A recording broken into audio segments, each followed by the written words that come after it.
Bonjour, je suis Alex Chamozy, PDG d'acquisition.com.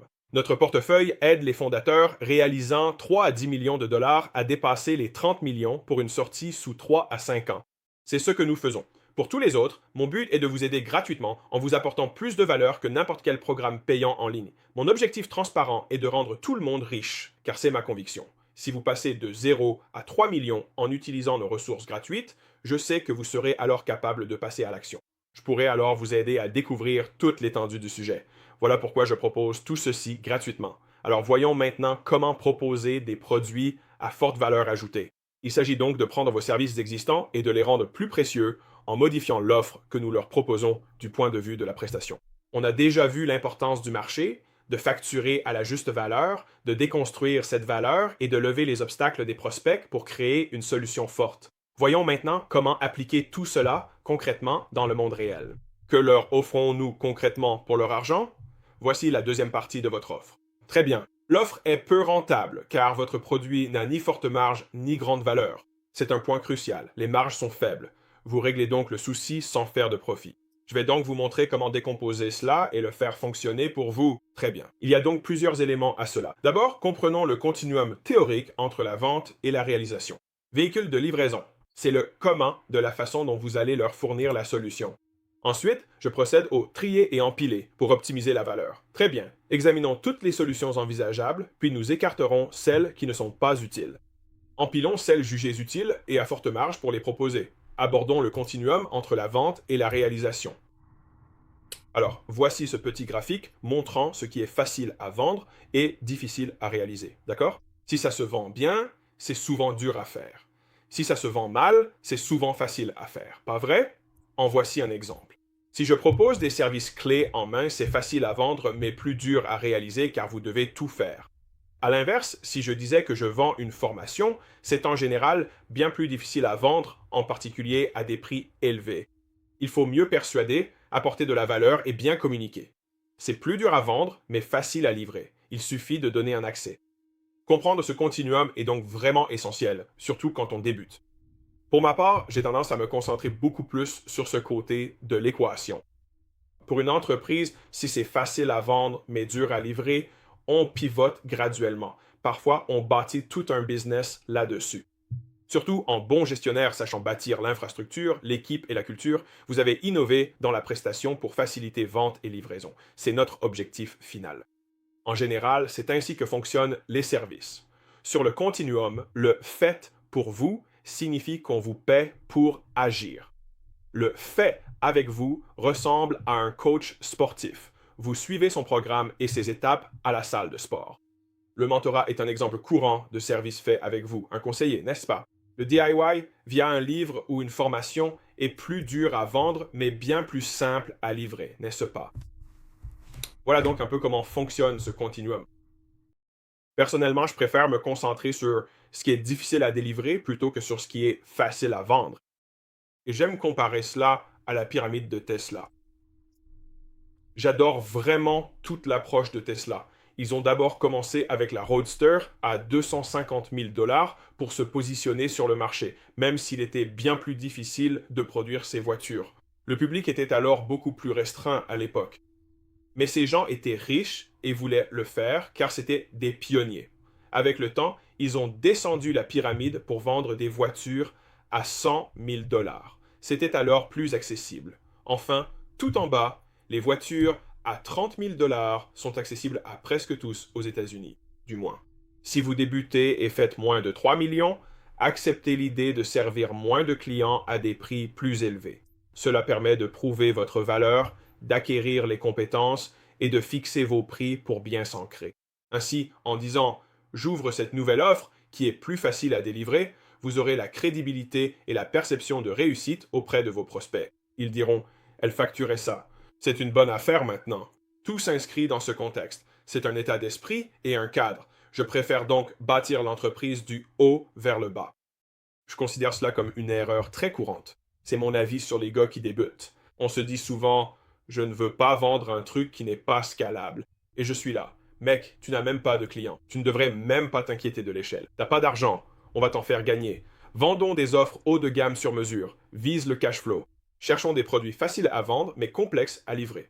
Lançons la machine, étudions le business et voyons quelle partie optimiser pour la livraison. Une offre apportant presque autant de valeur avec moins de contraintes, plus simple à livrer et moins cher. Notre positionnement rend la vente plus facile. L'idée est qu'en descendant cette pyramide, normalement, vendre ces éléments devient plus dur. Mais parce que nous avons suivi ce processus, il est plus facile de vendre et cela rend en fait le processus plus fluide. Retiens bien ceci, vendre l'offre la plus chère sert de référence de prix et de valeur pour ton offre moins chère, plus scalable. Cela crée aussi une raison simple à communiquer. Pour répondre à la forte demande pour nos offres personnalisées en tête-à-tête, nous avons créé un format plus accessible à tous. Acquisition.com est aussi construit comme une pyramide pour ce même concept. En fait, je sers les personnes de 3 à 10 millions cherchant à scaler. Le reste de ma pyramide est déjà construit. Je ne veux pas vendre de formation ou de coaching. Je veux juste que tout le monde gagne de l'argent. Mon but est de tout simplifier pour moi, malgré le travail initial, afin que vous puissiez réussir. Si tu gagnes de l'argent avec ça, quand on travaillera ensemble, tu connaîtras déjà mon style. Mes cadres sont efficaces, facilitant ainsi le processus. Ma conclusion est ce dicton. Tu dois d'abord créer du flux, ensuite monétiser ce flux, puis ajouter de la friction. Rends la vente plus difficile pour faciliter l'exécution. Cette friction rend l'offre évolutive. Comment puis-je me faciliter la tâche pour délivrer? Mais souvent, ce qui est plus facile pour toi apporte moins de valeur au prospect. Pas toujours, mais souvent. D'où le besoin de temps et de réflexion pour créer des œuvres de grande valeur. Et faciles à délivrer, n'est-ce pas? Ma règle pour débuter. Crée du flux et obtiens des oui. Même si c'est dur à fournir, il faut gagner de l'argent. Puis, en regardant ton travail, je parie que certaines tâches prévues n'ont finalement apporté aucune valeur au client. C'était peut-être difficile à faire. Retire donc ces éléments et ajoute ce qu'il te manquait. Et ensuite, tu itères sur ton offre jusqu'à enfin obtenir l'ensemble des éléments précieux que tu peux leur fournir. On commence toujours ici, puis on avance. C'est un peu ma façon de faire pour les débutants. L'autre avantage de cette approche, c'est que les tâches difficiles coûtent plus cher, donc on n'a pas besoin d'en vendre autant. Ça te facilite le démarrage sans avoir à gérer l'échelle, qui est tout un problème en soi. Très bien, donc gagne un peu d'argent, puis utilise cet argent pour construire ton entreprise. N'essaie pas de résoudre des problèmes inexistants, comme le passage à l'échelle. Sans client, pas besoin d'être scalable. C'est la première étape. Comprendre le cycle des ventes à la réalisation. Sur cette pyramide. En entrant, on réfléchira à la maison dans ce contexte. Le véhicule de livraison comprend 2 points, lister un problème et ses solutions. D'accord? Et après? On a utilisé des codes de triche pour simplifier, comme le cube de livraison. C'est ma façon de réfléchir. Comme tout à l'heure, acheter sain est difficile, complexe, cher, long et déplaisant, non? Donc si je voulais proposer une solution individuelle, qu'est-ce que j'offrirais? Je pourrais proposer, je vais t'emmener moi-même au supermarché et nous ferons les courses ensemble, pour que tu comprennes où regarder, comment faire et comment le faire de manière rapide et pratique. Ce serait une façon simple de se dire, si j'y allais avec lui, ce ne serait pas déroutant. Ce serait facile. Il me montrerait comment faire moins cher et plus vite. Et si j'étais là et qu'ils m'appréciaient, ils accepteraient probablement. J'aime l'entreprise, non? Je règle tout en tête-à-tête. Voici d'autres options. Par exemple, j'emmène des clients apprendre à faire leurs courses en personne. Je pourrais le faire en groupe, mais je privilégie le tête-à-tête. Je pourrais faire une liste de courses personnalisée. Donc, je pourrais leur apprendre à faire la liste. En tête-à-tête, je leur montrerai comment établir leur liste. Je pourrais aussi proposer un service de courses complet où j'achète leur nourriture. Une solution clé en main personnalisée. Je vais acheter leur nourriture et leur livrer, sinon une orientation en personne. Donc là, c'est en personne, mais pas au magasin, où je leur apprends quoi acheter. Je propose aussi une aide technique pendant tes courses. Envoie-moi un texto si tu hésites, un message ou une photo de la soupe que tu envisages d'acheter et je vérifierai si elle convient. On peut aussi s'appeler et je reste en ligne avec toi pendant 30 minutes. Pendant tes courses, pour vérifier tes achats via FaceTime ou autre, d'accord? Ainsi, je te conseille et te soutiens durant tout le processus. En petit groupe, on résout ce problème. Soit ils n'aiment pas faire les courses, soit ils ne savent pas s'y prendre. D'accord. Pour un petit groupe, j'emmènerai tout le monde faire les courses. Je pourrais aussi créer une liste personnalisée pour eux et les guider dans la conception de leur propre liste. Je pourrais racheter de la nourriture, mais plutôt pour tout le monde en groupe, pas juste en tête-à-tête. Ou je pourrais faire une orientation en personne, mais pas au magasin, n'est-ce pas? Voilà comment cela pourrait se passer pour un petit groupe, n'est-ce pas? Pour une solution 1 à plusieurs, je pourrais organiser une visite virtuelle en direct d'un supermarché pour mes clients et répondre à leurs questions.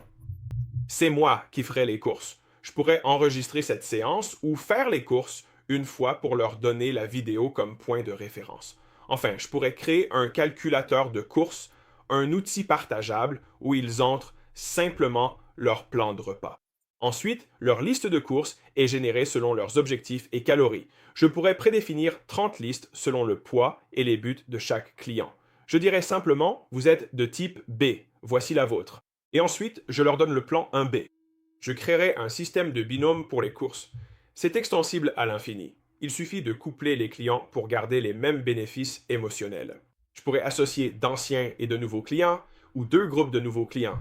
Je peux aussi les laisser se retrouver seuls au magasin.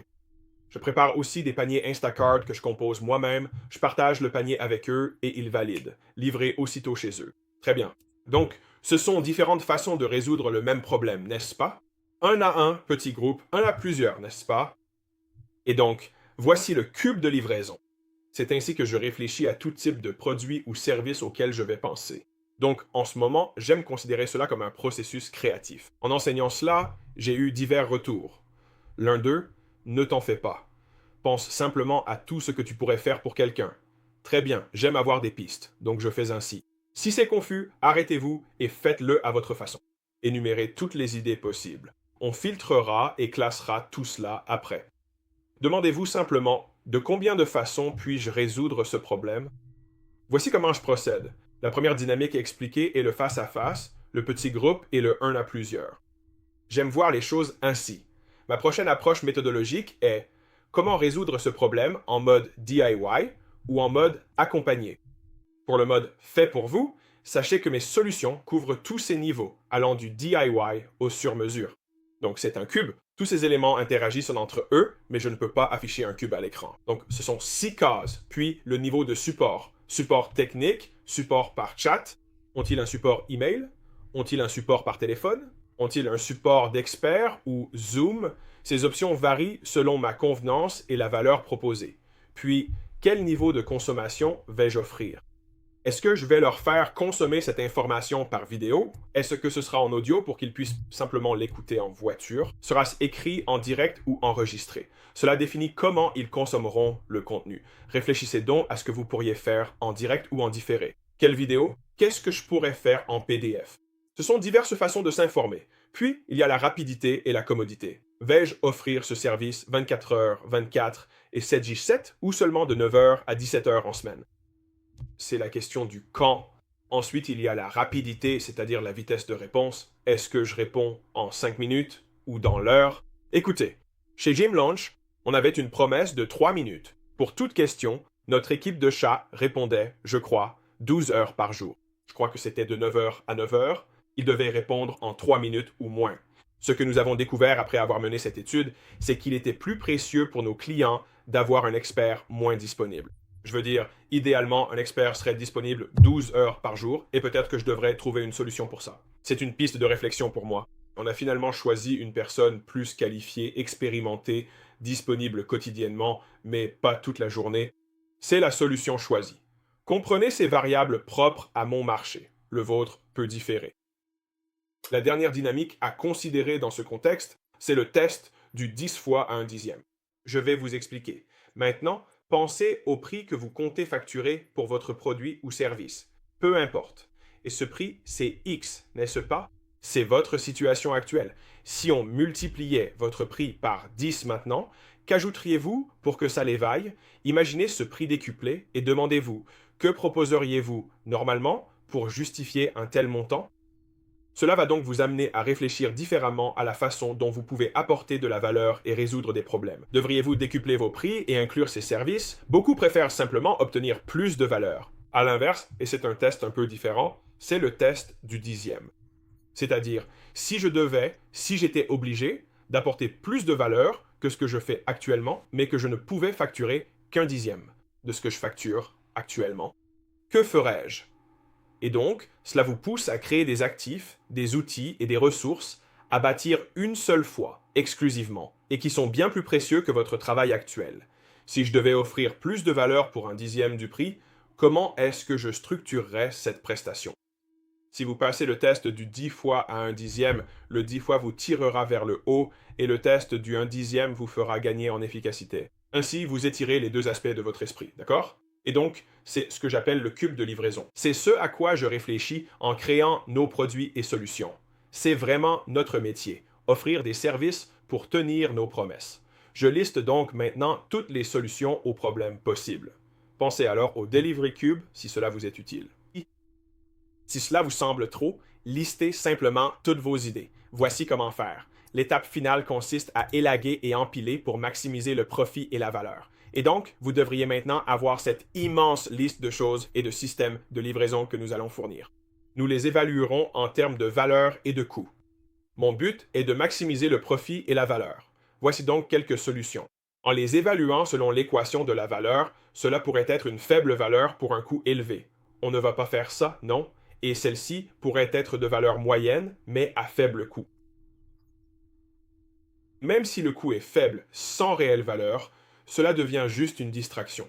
Chaque élément de ma prestation doit avoir un impact fort. Je veux qu'ils se disent « Waouh, c'est génial ». Je suis ravi et je vais en parler à mes amis. C'est ce à quoi je veux réfléchir. Quand je crée ma pile de solutions, n'est-ce pas? Donc je ne choisis que des éléments qui ont une grande valeur. Parmi les éléments à forte valeur, on trouve ceux à coût élevé et ceux à faible coût. Je vais garder les deux pour l'instant. On va donc garder tout ce qui a une grande valeur, peu importe le prix, mais notez bien le coût. Listez tout, éliminez ce qui a peu de valeur. Notez le coût et passez à l'étape 5 pour déterminer la pile de valeur finale. L'idée ici, c'est que tout ce qu'on propose résoudra leurs problèmes, car certaines solutions en règlent plusieurs. Comme je l'ai dit, faire une visite d'épicerie en direct avec un groupe résoudra automatiquement ce problème difficile. C'est déroutant. Toutes ces autres choses, le seul souci est que ce n'est pas durable sans un suivi hebdomadaire. Ce n'est pas viable pour eux à long terme. Je prépare donc un guide en coulisses pour qu'ils puissent le faire eux-mêmes. C'est ça. L'idée est d'avoir cette matrice de problèmes en tête et de cocher chaque case. Ainsi, ils n'ont plus de raison de ne pas acheter ou de ne pas réussir. Le résultat final, ce sont des éléments précieux, plus ou moins coûteux. Donc, la dernière étape que j'examine, c'est que je n'aurai généralement pas plus d'un ou deux éléments de livraison à coût élevé pour un ensemble de solutions. J'essaie donc de résoudre autant de solutions que possible dans des scénarios à coût faible ou moyen. Et je garde les un ou deux éléments à coût élevé pour qu'ils aient le plus d'impact, n'est-ce pas? Alors, est-ce que je pense qu'une visite guidée en direct serait vraiment précieuse? Oui. Puis-je obtenir un résultat similaire autrement? En créant un système de binôme, je règle le problème sans avoir à m'impliquer directement. Je n'ai qu'à mettre les gens en relation. C'est plus simple. Offrir 2 consultations individuelles pour résoudre leurs problèmes serait précieux et augmenterait les chances de succès. C'est aussi plus pratique pour moi. Voilà. Donc, ce serait le genre de choses que j'inclurais. Si j'avais un coach individuel attribué à chacun pour rester responsable, que ce soit en relation, en finance ou encore en perte de poids, peu importe le domaine. L'important est de les responsabiliser face au plan. On assure un suivi quotidien ou fréquent pour garantir leurs objectifs. C'est très précieux, mais coûteux car recruter pour passer à l'échelle demande des moyens. Mais est-ce que je pense que la valeur dépasse le coût? Ici, le souci majeur souvent rencontré, c'est l'exécution en elle-même. Je me concentrerai sur leur donner des responsabilités afin qu'ils puissent réussir. Et c'est ainsi que je réfléchis à chacun des éléments de la prestation de service. En créant cette offre finale à forte valeur ajoutée et rentabilité, recombinée pour former l'offre principale proposée à nos prospects. Lorsque nous définissons la valeur, nous réfléchissons en termes d'équation de valeur. Est-ce une question financière? Se dirait-il « Wow, c'est génial » Aurait-il de fortes chances de succès avec cette combinaison de valeurs? Est-ce que cela leur donne l'impression qu'ils peuvent y arriver sans effort ni sacrifice? Pouvons-nous les aider à atteindre leur objectif plus rapidement? Voici donc les 4 variables et nous analysons chaque solution selon ces critères. Très bien. Donc, concernant le coût élevé ou faible, car on me posera la question, surtout dans les services, la marge brute doit atteindre au moins 80%. La marge brute, c'est quand sur 100 $ facturés, le coût est de 20 $ maximum. 80%? Oui, car d'autres frais font tourner l'entreprise. Si vous visez une marge de 30%, cela signifie que 20% vont au coût des biens et X% ira au coût d'acquisition. Marketez et vendez. Commission, marketing, publicité inclus. Tout cela prendra la part suivante entre l'infrastructure, les logiciels, la gestion, la finance ou les RH. Vous devez être rentable dès le début. Ces marges vont diminuer car vos besoins techniques vont croître avec le temps. C'est une généralisation, bien sûr, mais c'est la réalité. Certains business, comme le logiciel, se rentabilisent avec le temps. Mais pour débuter, visez des marges élevées car vos coûts de personnel augmenteront avec votre croissance. Avec un coût de 200 $, vendez à 1000 $ pour une marge brute de 80%. Rappelez-vous, la marge brute est le coût direct de production de vos ventes, pas le coût indirect. Donc, si je vends un service quelconque, la personne qui exécute réellement ce service sera le coût direct. Le coût indirect pourrait être le loyer. Cela pourrait être un logiciel. Cela pourrait être les frais de traitement. Ce sont tous des coûts indirects. Le coût direct, c'est si j'ajoute 100 personnes à mon activité, combien de personnes en plus? C'est mon coût direct. Et mon coût indirect, ce sont les autres frais qui s'ajoutent. Votre marge brute doit être d'au moins 80% pour les services. C'est différent pour les produits physiques, car on peut vendre plus de volume. Mais pour les services, visez au moins 80%. Pour vous, l'objectif est une forte valeur ajoutée à faible coût. On veut empiler ces solutions au maximum. Voici le résultat. Les éléments 1 et 2, et celui-ci serait à forte valeur et coût élevé. Les autres sont à forte valeur et faible coût. Ou alors, on a un seul élément à coût élevé et tout le reste est moins cher. Comme solution abordable, citons les enregistrements, modèles, PDF, vidéos ou sessions de groupe. Celles à prix élevé incluent le coaching individuel, l'audit de vente ou de thérapie, l'examen de 10 transactions immobilières, le rangement de votre cellier ou faire vos courses ensemble. Tout cela a une grande valeur. Si j'étais coach immobilier et que je disais « Hé, je vais examiner tes 10 transactions et m'assurer que tu passes à l'action sur l'une d'elles », si je donne mon approbation, cela me prendrait énormément de temps, mais c'est très précieux car en tant qu'acheteur, ma plus grande crainte est de commettre une erreur. Je classerai donc cela comme étant à la fois à coût élevé et à forte valeur. J'ai mes priorités, mes outils et mes ressources à présenter, mais ce petit supplément de confiance m'assure vraiment d'éviter toute erreur. J'inverse le risque et j'augmente la réussite perçue. C'est la seconde partie de la création de votre offre à haute valeur. Nous avions déjà nos problèmes. Nous les avons listés et avons trouvé les solutions. Nous comprenons qu'il faut offrir d'abord beaucoup de valeur à quelques clients à forte valeur, puis fixer les prix. Analyser les prospects, trouver comment passer à l'échelle, mais procéder de haut en bas. Nous maîtrisons la livraison, puis nous affinons pour maximiser la valeur et le profit. D'accord. Et donc, cette étape 5, ne t'inquiète pas. Tout ce qui est sexy va bientôt arriver. On verra ça avec les bonus, garanties, rareté, urgence et nommage. Si tu débutes, suis ce processus, vois le cube de livraison et trouve des solutions créatives. Plus d'infos sur acquisition.com, des articles suivront. Tu auras aussi ce cours, qui est une formation sur les offres niveau pro, gratuite sur acquisition.com. Pas d'inscription, c'est à vous. Profitez-en, à bientôt.